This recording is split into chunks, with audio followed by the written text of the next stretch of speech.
Hello everyone, welcome to this amazing platform of our channel Panesha for Competitive Examinations and I am Piyush। तो इस particular session में हम cover करने वाले हैं जो आपका DFCCIL का एग्जाम है, इसके लिए जो कस्टमर रिलेशनशिप का आपका सेक्शन आना है 12 मार्क्स का, इसको हम यहाँ पे कवर करने लग रहे हैं। और ये जो आपकी क्लासेस हैं, आज आपकी 5th क्लासेस से पहले 4 क्लासेस आपकी हो चुकी हैं। अगर आपने नहीं देखी हैं उनको तो उनको देखकर ही आगे बढ़ना, ठीक है ना, नहीं तो आपको यहाँ पे ज़्यादा चीज़ें समझ में आएंगी नहीं। क्लियर है। आज की क्लास में 2-3 बच्चों ने पहले की क्लासेस में जो है डाउट वगैरह पूछे हैं और एक बच्चे ने काफ़ी अच्छा डाउट भी पूछा है, तो उसको यहाँ पे मैं आपको एक्सप्लेन करूंगा। बाकी आज हम जो अपना सॉफ्टवेयर हिस्ट्री है, जिस आपका सीआरएम की सॉफ्टवेयर में क्या क्या डेवलपमेंट हुए, फिर मोबाइल में कौन कौन से ऐप स्टार्टिंग में आए, वो सब कवर करके इसको खत्म कर रहे होंगे आज। और फिर कल से हम यहाँ पे शुरू कर देंगे अपना जो एक्रोनेम्स है, ठीक है ना, क्या है जो आपके एक्रोनेम्स या फिर जो इंपॉर्टेंट टर्म्स एसोसिएटेड हैं कस्टमर रिलेशन से, जो सीधे सीधे क्वेश्चन पूछे जाते हैं। और इनके अब आपका समय आ गया है कि आप इनको अब पहचान पाओगे, है ना। आपको सारा का सारा जो बेसिक्स है वो मैंने आपके दिमाग में डाल दिया। अब हम इसको पढ़ते जाएंगे। शॉर्ट फॉर्म जो भी पूछी जा रही हैं, आपका एब्रीविएशंस आप देखोगे प्रीवियस ईयर में काफ़ी पूछेगा, तो सारे के सारे निपटाएंगे, ठीक है ना। तो बिल्कुल इसको शुरू करेंगे और फिर इस आपका आगे आगे जो है चीज़ें अकॉर्डिंगली करते जाएंगे। एनालिटिकल वाला सीआरएम भी देखेंगे, है ना। तो सब कुछ आपका अकॉर्डिंगली चलता जाएगा, क्लियर हो गया होगा। चलिए, और आज आपकी क्लास नंबर ये 5 है और शुरू करते हैं आज के सेशन को। सबसे पहले क्वेश्चन डिस्कस करा देता हूं। तो हाँ, यही है जो क्वेश्चन जो मुझे ठीक ठाक लगा। ये है प्रमीत बेहरा का क्वेश्चन, ठीक है। इन्होंने क्वेश्चन क्या पूछा था, हाय सर दिस क्वेरी, ठीक है ठीक है, यहाँ से इनका क्वेश्चन शुरू होता है। देखो कि इनका क्वेश्चन था इन जनवरी 2020। ध्यान से समझना सभी लोग, बढ़िया क्वेश्चन पूछा है इन्होंने। वैसे इनका जो क्वेश्चन है वो तो छोटा है, लेकिन मुझे आपको एक और एस्पेक्ट में बात बतानी है। इस क्वेश्चन से मुझे ध्यान में आई कि अगर एग्जाम में आपको घुमाया गया क्वेश्चन तो वो कैसे घुमाया जाएगा। देखो क्वेश्चन इनका ये है कि जनवरी 2020 में एक कंपनी एक्स है, उसके पास में लेटेस्ट है इनिशियली, यानी स्टार्टिंग में जनवरी 2020 में एक कंपनी के पास 100 कस्टमर थे। और जनवरी का एंड आते आते इन्होंने बोला at the end of January 2020 है ना। तो बेसिकली आपका 1 ईयर में ये रेट निकाला जाता है, तो इसको हम 1 जनवरी आपका लेटेस्ट से इस कंपनी में 1 जनवरी 2020 को 100 कस्टमर थे और 1 जनवरी 2021 में, ठीक है ना, तो ये आपके जो कस्टमर है वो 200 हो जाते हैं। बात ध्यान से देखना, कितने हो गए अब ये कस्टमर, 200 हो गए। तो इन्होंने पूछा कि जो रिटेंशन रेट है वो कितना होगा, और अगर आपका जो रेट है वो कैलकुलेट करने के लिए बेस में 100 लिया जाएगा या फिर 200 लिया जाएगा इस केस में, ठीक है। तो ध्यान से समझना, ये चीज तो वैसे मैंने आपको लेक्चर देते टाइम ही समझा दी थी, हो जाना चाहिए था ये क्वेश्चन, लेकिन तब भी अगर पूछा है तो ठीक है, इसको देखते हैं और भी चीजें समझते हैं एसोसिएटेड, ठीक है ना। देखो, तो देखो क्वेश्चन ना ऐसे जो जब अच्छे क्वेश्चंस आते हैं ना, जब बच्चे चीज को समझते हैं और उस पर क्वेश्चन उठाते हैं, तो वो बड़ी प्यारी चीज होती है। क्योंकि जब तक आप डाउट उठाओगे नहीं तब तक आपके डाउट क्लियर कैसे होंगे। और मेरे साथ ये बड़ी गंदी चीज हुई है पहले कि टीचर वगैरह से मैंने डाउट पूछे, उन्होंने मुझे डांट डपट के बैठा दिया करते थे, ठीक है। तो ये चीज नहीं करनी हमें। देखो अब यहाँ पे ध्यान से समझना जरा कि 1 जनवरी को हमारे कस्टमर कितने थे, 100 थे मेरी कंपनी में। और 1 जनवरी 2021 में मैंने देखा कितने हो गए, 200 हो गए। तो यहाँ पर ना आपके दो केस बनते हैं। क्या क्या केस बनते हैं, लेटेस्ट से मेरे पास 100 कस्टमर थे और अब ये 200 हो गए हैं। ध्यान से समझना, हम बात किसकी करने लग रहे हैं, रिटेंशन रेट। और रिटेंशन रेट को ही यहाँ पर बोला जाता है सर्वाइवल रेट। क्या बोला जाता है, सर्वाइवल रेट। अब देखना, यहाँ पे जो 100 कस्टमर थे, लेटेस्ट से मेरा इसमें ए कस्टमर है, बी है, सी है, डी है, इस तरीके से कस्टमर होंगे। और बाकी जो 200 है उसमें ये ए बी सी डी होंगे, प्लस में आपका 1 2 3 4। अब पहला केस यहाँ पर ये बनता है कि क्या ऐसा है कि जो 100 कस्टमर थे ये पूरे के पूरे 100 रहे, प्लस में 100 न्यू आए, ठीक है ना। क्या हुआ यहाँ पर, न्यू कितने आए, 100। और केस 2 आपका ये बनता है कि आपके पहले जो 100 कस्टमर थे उसमें से बस 80 ही रह गए, प्लस में आपका जो न्यू कस्टमर आए वो 120 थे। तो अब ध्यान से समझना, यहाँ पर जो हम रिटेंशन रेट निकालते हैं ना, वहां पर आपका कितने कस्टमर रिटेन किए हमने, मैंने क्या बताया था आपको formula, number of customers retained, यानी कि कितने कस्टमर पहले वाले ही हैं। अगर मैं केस 1 की बात करूंगा तो मेरे 100 कस्टमर, मैंने 100 में से 100 रिटेन कर लिए और टोटल भी 100 थे। तो कितना निकल के आ जाएगा आपका जो रिटेंशन रेट है, यानी कि अगर हम परसेंटेज की बात करें तो ये 100% आ जाएगा। लेकिन अगर मैं यहाँ पर बात करूं आपसे रिटेंशन रेट क्या होगा, तो मेरे जो पहले के कस्टमर थे ना 100, उसमें से रिटेन तो मैं 80 ही कर पाया, 20 तो निकल गए, 20 तो भाई फुर हो गए, ठीक है ना। तो यहां पर आपके पास कितने हैं भाई, 80 कस्टमर बचे हुए हैं आउट ऑफ कितने, 100। तो यहां पर आपका परसेंटेज कितना निकल के आएगा, 80%। कौन सा भाई, रिटेंशन या फिर सर्वाइवल रेट। ये तो मेरे न्यू कस्टमर हैं, इनसे मुझे कोई लेना देना नहीं है, ठीक है, तो बात समझ में आई। आपका 100 से 200 होगा ये क्वेश्चन नहीं बनेगा। अगर क्वेश्चन बनेगा तो उसमें बताएगा वो 100 में से 80 कस्टमर रिटेन कर पाए, या फिर आपका अगर ऐसा क्वेश्चन देता है उसमें कुछ आपका उसने मेंशन नहीं किया है तो उसका मतलब ये है कि वो पुराने कस्टमर को रिटेन करके ही चल रहा है। बात समझ में आई। अब कभी इस क्वेश्चन में डाउट में मत आना। अगर एग्जाम में ऐसा क्वेश्चन आया तो बिल्कुल टेंशन नहीं लेनी, ठीक है ना, अच्छे से करके आ जाओगे ना सारे लोग, फंसेगा तो नहीं कोई भी। क्लियर हो गया। तो चलो यहाँ पर अब आते हैं अगले बच्चे के डाउट पे। क्या है ये, अर्पिता देव का डाउट है, for survival rate we have to calculate on the basis of previous data, ठीक है, but if some extra customer continue to be added. हाँ, यही चीज तो मैंने आपको बताई है, ठीक है। देखो अब समझ में आ गया होगा आपको ये कि जो सर्वाइवल रेट है वो इंक्रीज नहीं होगा, सर्वाइवल रेट पे कोई फर्क ही नहीं पड़ेगा, या तो आपको सर्वाइवल रेट बोल दो या फिर रिटेंशन रेट, पता है ना, दोनों एक ही चीज होती है। तो ये जो रेट है आपका, इस पे कस्टमर के बढ़ने से कोई फर्क नहीं पड़ता। हम इसमें बात कर रहे होते हैं कस्टमर के रिटेंशन की, यानी कि हमने कितने पुराने कस्टमर को यहाँ पर बना करके रखा। बात समझ में आ रही है क्या, क्लियर हो पाई ये वाली चीज। रिटेंशन रेट का मतलब है पुराने कस्टमर को ही हमने जब बना के रखा है। क्लियर हुआ, चलिए। ये क्या है, अब थर्ड डाउट एक और आया है अनीशा डबला जी का, ठीक है। यहाँ पर क्या पूछा है, कस्टमर कॉमन होंगे, कंज्यूमर वो डेटा जो परचेज कर रहे हैं, कंफ्यूज, ठीक है। देखो यहाँ पर क्या पूछा है इन्होंने कि कस्टमर और कंज्यूमर, वैसे अब ये डाउट आना नहीं चाहिए था। आपने अगर क्लास नंबर 1 ध्यान से देखी थी तो, क्लास नंबर 2 सॉरी, ठीक है, तो ध्यान से देखा करो, मैंने क्या बताया था, कंज्यूमर जो होता है वो सामान को खरीदता है। लेटेस्ट से ये कोई सोप है, मैं सोप को खरीद के लाया और मैंने सोप से नहा लिया, तो मैं क्या हो गया, कंज्यूमर हो गया। बट इन केस अगर मैं सोप खरीद के लाया और मैंने उस सोप को अगले आदमी को बेच दिया, मैं 20 का लेके आया, मैंने 25 का बेच दिया, तो मैं उसमें कस्टमर हूं उस कंपनी के लिए जहां से मैंने सोप खरीदा है। तो एक चीज समझना यहाँ पर, अगर आपसे कोई ट्रू और फॉल्स के फॉर्मेट पे ये आपको लाइन दे दे, a consumer is a customer, a consumer can be a customer, मैं आपके सामने यहाँ पे 2 लाइन लिख रहा हूं, बताना कौन सा ट्रू है कौन सा फॉल्स है। A consumer can be a customer, और दूसरी लाइन लिखी है मैंने, a customer can be a consumer, a customer can be a consumer. बताओ कौन सी लाइन करेक्ट है, कौन सी लाइन आपकी यहाँ पे गलत है। तो देखो यहाँ पे मैंने क्या लिखा है, कंज्यूमर जो है वो कस्टमर हो सकता है। तो ऐसा है क्या कि मैंने साबुन से तो नहा लिया और फिर मैं नहाने के बाद उस साबुन को बेच दूंगा, नहीं हो पाएगा ना ऐसा। तो कंज्यूमर जो है वो कस्टमर नहीं होता है। लेकिन यहाँ पर लेटेस्ट से मैं साबुन खरीद के लाया, ये वाला 20 रुपीज का सोप लेके आया, मुझे नहीं बेचना, मैं तो नहा लूंगा इससे, तो कोई दिक्कत नहीं है। तो कस्टमर जो है वो कंज्यूमर बन सकता है। बात समझ में आई अब। अरे क्लियर हुआ क्या, नहाने के बाद में साबुन बेच पाऊंगा क्या भाई, कोई ऐसा तो नहीं है कि वो ये सोच रहा हो मैं नहाने के बाद भी साबुन बेच दूंगा पैकिंग लगा के, ये नहीं होता, ठीक है, एथिकली ये करेक्ट नहीं है। बाकी करने को तो कुछ भी कर सकते हो, ठीक है। समझ में आया, अब सारे के सारे डाउट क्लियर हो गए। अब आते हैं अपनी जो है सॉफ्टवेयर हिस्ट्री, यहाँ पे कंटिन्यू करते हैं सॉफ्टवेयर हिस्ट्री। चलिए खैर देखो यहाँ पे, अब हमने यहाँ पे बात कर ली थी आपसे सेबल टेक्नोलॉजीज के बारे में। अब जरा मुझे बताओ सेबल टेक्नोलॉजीज एज ऑफ नाउ कौन सी कंपनी के अंडर में आपका एक ब्रांड नेम है, ठीक है, ये आप नीचे मुझे कमेंट करके बताओगे। और अब यहां से कंटिन्यू करते हैं। तो यहां पर अब सीबल कंपनीज की प्रोग्राम जो है अभी यहां पर ही खत्म नहीं होता है साइबल का। ये जो साइबल है इसने सबसे पहला फर्स्ट क्या लॉन्च किया था भाई, first mobile CRM app, first mobile CRM app, यानी कि कस्टमर रिलेशनशिप मैनेजमेंट ऐप जो है, मैंने इससे पहले बताया जो आपका कंप्यूटर सॉफ्टवेयर बनाए गए वो सब थे। लेकिन आपसे पूछा जाए अगर क्वेश्चन सबसे पहला मोबाइल सीआरएम ऐप किसने बनाया, तो वो भी आपका साइबर टेक्नोलॉजीज ने बनाया था। और कौन से ईयर में बनाया था, तो ये बनाया था आपका 1999 में, ठीक है ना। कब बनाया था भाई, 1999 में बनाया था। और अब मुझे जरा कमेंट करके एक चीज बताओ, 1999 में इंडिया के पीएम कौन थे, बताइए भाई कमेंट करके। और देखो अब यहाँ पे क्या क्वेश्चन आपका आ सकता है, और कि इस ऐप का नाम क्या था, ये जो मोबाइल ऐप बनाया गया पहला सीआरएम ऐप, इसका नाम क्या था, तो इसका नाम था cyber cells cyber cells house hold, ठीक है ना। क्या था, साइबर सेल्स हाउस होल्ड, नहीं सॉरी हैंड हेल्ड, ठीक है ना। तो ये जो है आपका पहला मोबाइल सीआरएम ऐप आपका इस ईयर में बनके तैयार हो जाता है। अरे बोलो हाँ, क्लियर हुआ क्या यहाँ तक सबको। अच्छा फिर अब होता क्या है कि आगे चल के यहाँ पे ये सेबल तो चला गया आपका ओरेकल के साथ, ठीक है। तो धीमे धीमे यहाँ पे तो धीमे धीमे यहाँ पर क्या हुआ आपका जो यहाँ पे जो अदर कंपनीज थी उन्होंने देखा कि ये जो सीआरएम का सिस्टम है ये तो काफी ज्यादा एफिशिएंट है और काफी ज्यादा फायदेमंद है सभी के लिए। तो जो पहले से ईआरपी कंपनीज थी, इसका फुल फॉर्म समझना, ये फुल फॉर्म आ सकता है। जो ईआरपी कंपनीज का मतलब क्या होता है, ईआरपी का ये होती है आपकी एंटरप्राइज। अरे ये पेन को क्या हुआ, वेट अ सेकेंड, थोड़ा सा रुको भाई, पेन पता नहीं चलना ही बंद कर दिया। देखो यहाँ पे ईआरपी का मतलब क्या होता है? Enterprise, enterprise resource.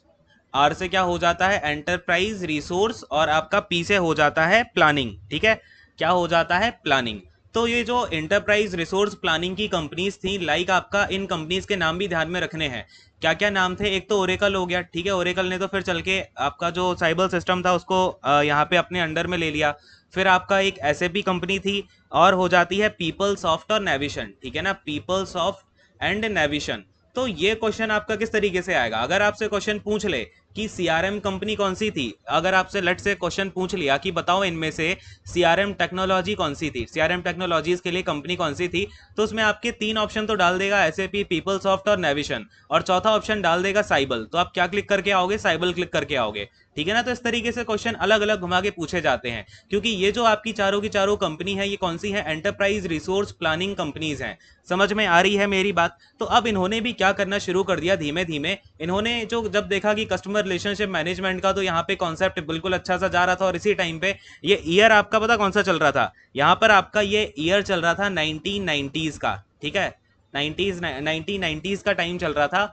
तो यहाँ पे बेसिकली आपका जो साइबर सिस्टम था, या फिर पहले जो आपका जो कस्टमर डेटाबेस सिस्टम आपका आया हुआ था, ये सब काफ़ी पॉपुलर होने लग गया था। इन्होंने फिर क्या किया? इन्होंने एम्बेडेड सीआरएम मॉड्यूल निकालने शुरू कर दिए। क्या करने शुरू कर दिए? Embedded CRM module. मेरे वर्ड्स पे बिल्कुल ध्यान देना है।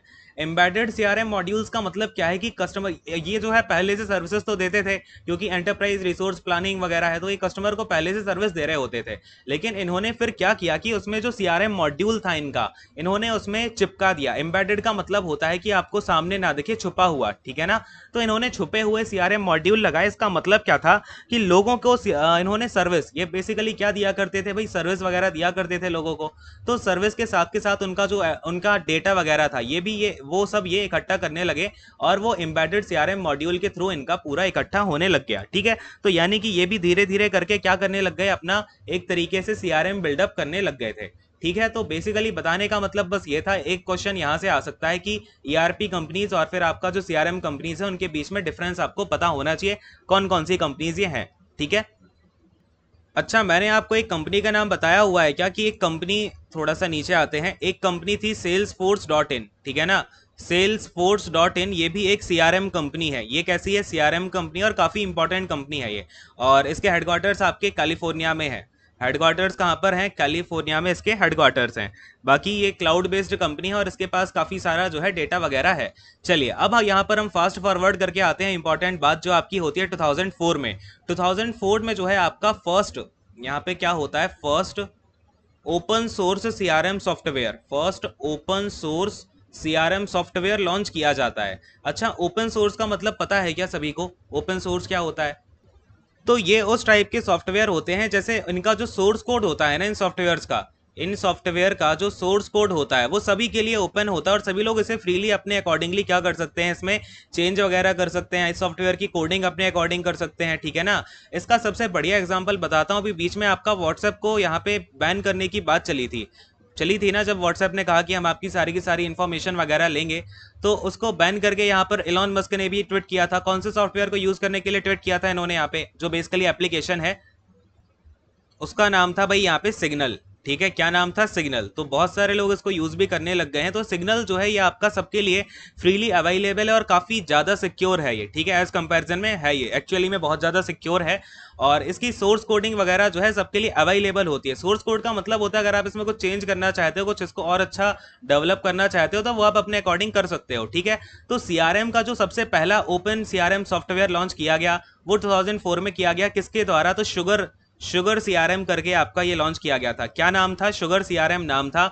और ये फिर इसका है ना बिल्कुल इंडस्ट्री यहाँ पे चेंज होने लग जाती है 2004 के बाद से फिर, क्योंकि इससे पहले सारी की सारी कंसल्टेंसीज होती थी, उनको जो जो कंसल्टेंसी थी वो यहाँ पे कंपनी से पैसा लिया करती थी, तब यहाँ पे उसको जो कस्टमर का डेटा या फिर कस्टमर का जो आपका सीआरएम वगैरह है वो प्रोवाइड करवाया करती थी। लेकिन इन्होंने जब शुगर सीआरएम को यहाँ पे क्या किया, पूरा ओपन सोर्स कर दिया, तो यहाँ पे मार्केट में बिल्कुल उथल पथल सी मच जाती है एक तरीके से।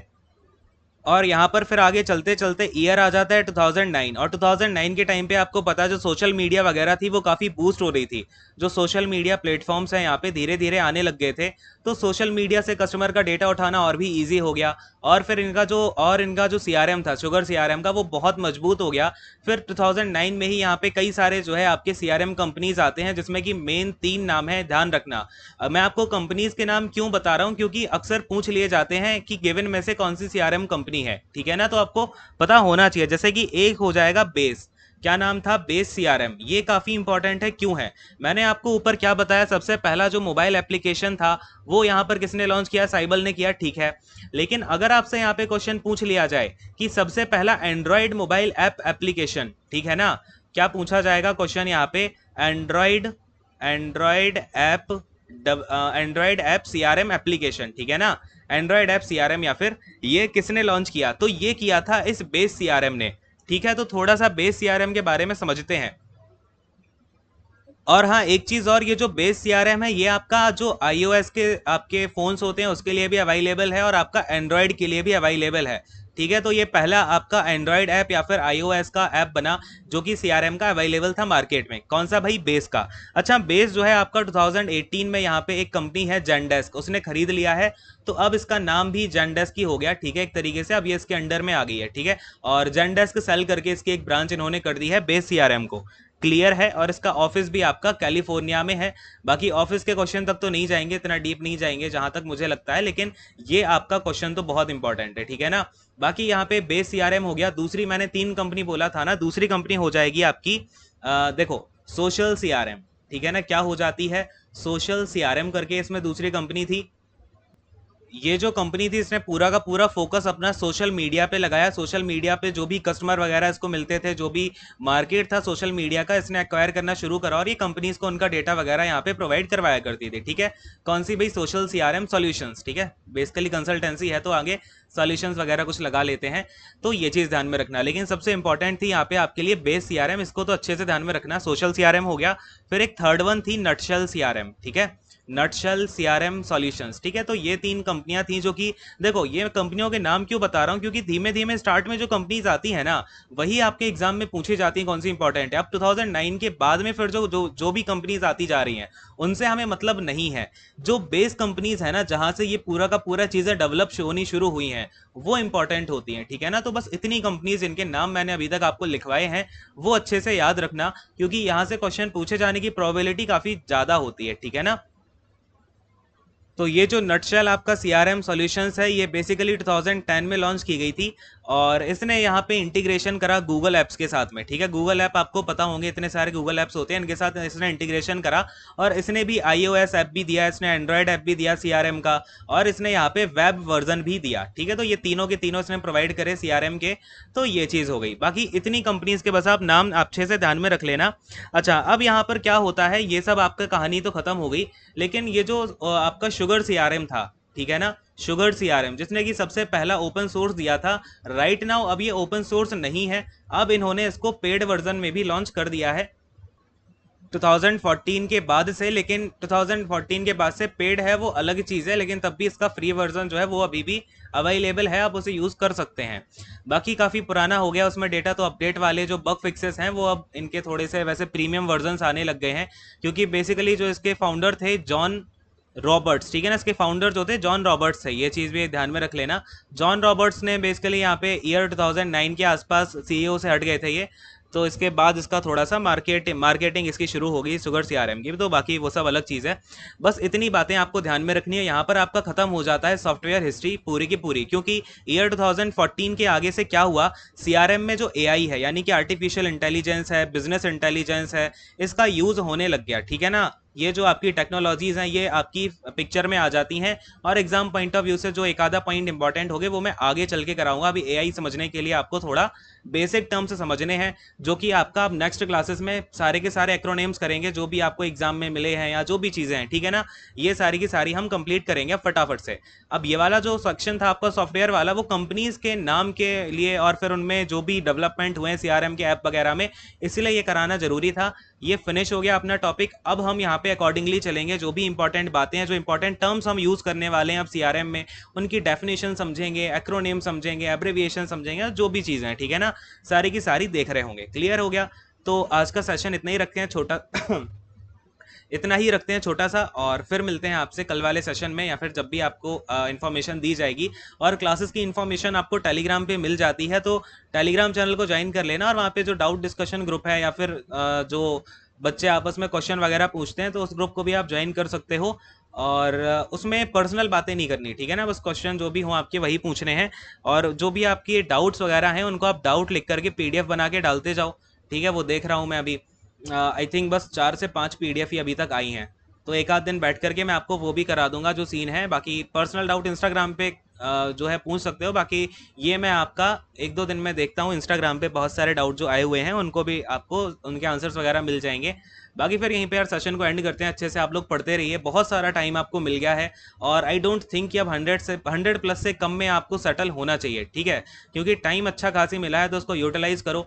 और बस फिर इस सेशन को यहीं पे एंड करते हैं। डिमोटिवेट होने वाली कोई बात नहीं है, अच्छे से पढ़ते रहिए और आगे बढ़ते रहिए। Thank you so much, God bless you all, take care and bye bye.